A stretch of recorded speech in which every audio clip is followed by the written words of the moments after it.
благодарам најпрвин, особено чест ми представува што можам да ви се обратам во еден ваков панел, во еден многу значаен контекст.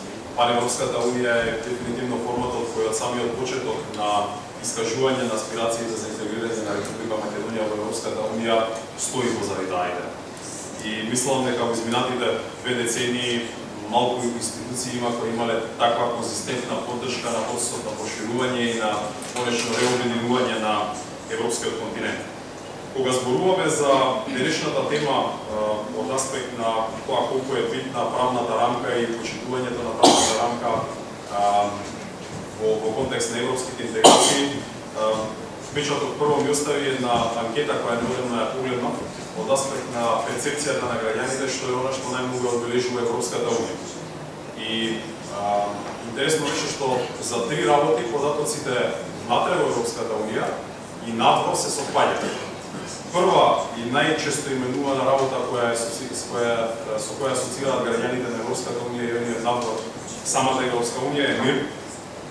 Втората е економска благосостојба и третата е правен систем. Сите оние кои се занимаваат со политика знаат колку е битна перцепцијата која ја имате надвор, но оваа перцепција говори многу и зошто е основана Европската унија на оние начина на кој е основана. Кога го почнавме процесот за пристапување кон Европската унија, ни рекоа дека 3 критериуми треба да бидат исполнети. Првите се политички критериуми, вторите се економски критериуми, трети се правните критериуми, но целиот тој процес не би можел да се одземе без да ја ставиме во определен контекст на правна рамка која е основата на Европската унија. Би сакал да изборам 3 факти или 3 аспекти кои сметам дека се значајни за оваа димензија од европски аспект. Првата е дека е поврзана со предвидливост. Еден од клучните идеолози на самата идеја за интегрирање на Европа бил и самиот врвен правник Монтескју во една прилика вели доколку нешто не е апсолутно потребно да се регулира, тогаш е апсолутно потребно да не се регулира. Во модерен контекст на интерпретација на правото, меѓународното право и улогата која би требало да има Европската унија е дека се она што сме се обврзале дека сакаме да го почитуваме е нешто што е апсолутно потребно да се регулира. Во тој дел мислам дека Европската унија доволно се има профилирано дека треба да се регулира и треба да се заштити светскиот мир и треба да се регулира и треба да се заштитат човековите права. Основни принципи на меѓународното право всушност се многу компатибилни со оваа Европска. Вториот аспект кој исто така значаен од европско гледиште е она видување дека најризично однесување е да не преземате ништо. Односно, кога веќе сте се договориле дека нешто треба да регулирате, најризично е да не го применувате тоа што сте го регулирали. И тука мислам дека е доста значајно за овој изминат процес од 6 децении да се нагласи дека многу често Европската унија била доведена во ситуација да донесе или да не донесе некоја одлука и многу често низ тоа искуствено учење, да речеме, сме сватиле дека неносењето на одлука е обично најголемата грешка. Треба да носи одлука. Третиот аспект кој е исто така доста значаен е надворешното влијание. Европа е дефинитивно највлијателната мека сила во светски рамки. Европа не е позната по цврстата сила, хардверот што би го нарекле, но е многу позната по влијанието кое може да го изврши на миролюбив начин, со давање на определена мотивација преку определени преференцијални договори, преку промоција на идеи кои се значајни за човековите права, да направи влијание на глобални рамки. Тоа е оној имидж на предвидливост кој го има изградена Европската унија низ годините и кој е веројатно најбитната карактеристика за сите оние кои ја гледаат Европската унија од надвор. Навраќајќи се на овие два претходни принципи, најголем ризик во тој контекст за Европската унија би била евентуална перцепција од надвор дека пораките кои ги упатуваме не прават она што ние го правиме, прават она што ви велиме да правиме. Во тој случај сериозно би можела да се наруши таа перцепција долгорочно дека меката сила, упатувањето, учењето преку примерите, давањето на лидерски пораки за важноста на меѓународното право и почитување на меѓународната правна рамка може да биде нарушено. Конечно, ние се идентификуваме во таа приказна, бидејќи како мала земја многу често сте повикани почесто да се свртувате кон меѓународното право.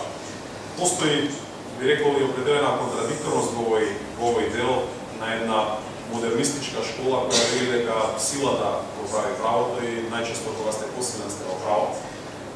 Но мислам дека доданата вредност на Европа во овој контекст е токму спротивната. Односно, силна Европа може да биде само праведна Европа.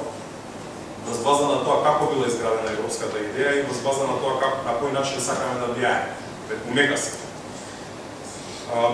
Македонија од тој аспект е дефинитивно најголем поддржувач на таа силна Европа и мислам дека преку нашиот пристап и почитување на меѓународното право во многу бројни случаи сме докажале дека можеме да придонесеме за градење на еден таков позитивен имидж, дека преку меѓународното право, преку нашиот однос, преку промоцијата на човековите права, Европа, а и Македонија како интегрален дел од неа, можат да имаат таа улога на силен играч во светски рамки, без при тоа оружјето да биде во прав план.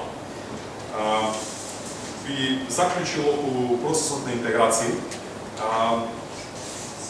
Од наш аспект и од аспект на сите оние кои го посакуваат доброто на Европска Унија, веќе подолг временски период се исполнети сите критериуми за Македонија да може да води преговори успешно за членување во Европска Унија.